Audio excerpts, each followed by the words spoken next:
মানুষ ওরকম লোকের দরকার নেই। আইনের মধ্যে আছে, আইনের বহির্ভূত কাজ তো।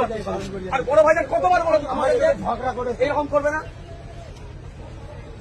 এই যারা আছে এই গাড়িতে তারা সিধে বাড়ি চলে যাও, তার ভোট আমার লাগবে না।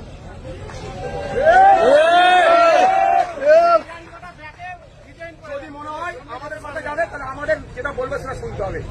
লজ্জা করে না? গ্রামের মানুষ আছে, কবরস্থান, মসজিদ, শ্মশান, মন্দির, তার সামনে তোমরা হইয়াই করছো। তাহলে অন্য চোর ডাকাতের সাথে আমাদের কি তফাৎ রইল? এই গাড়িতে যারা আছে বলে দিচ্ছি, যদি মনে হয় আমাদের সাথে যাবে তাহলে ডিজে বাজানো বন্ধ করবে। হারামের টাকা তোমাদের চুলকানি বেশি হয়েছে না? এটা করতে গেলে 8-10 টাকা খরচ হয়েছে। আর 4টে ফ্ল্যাগ কিনতে বললে তখন তোমরা কিনতে পারোনি।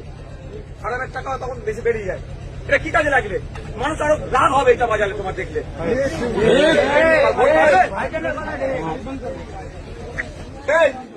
যদি বাজার আসতে নিয়ে দিয়ে ফিরবো বলে দিচ্ছে। গাড়ি ছেড়ে দাও, গাড়ি ছেড়ে দাও।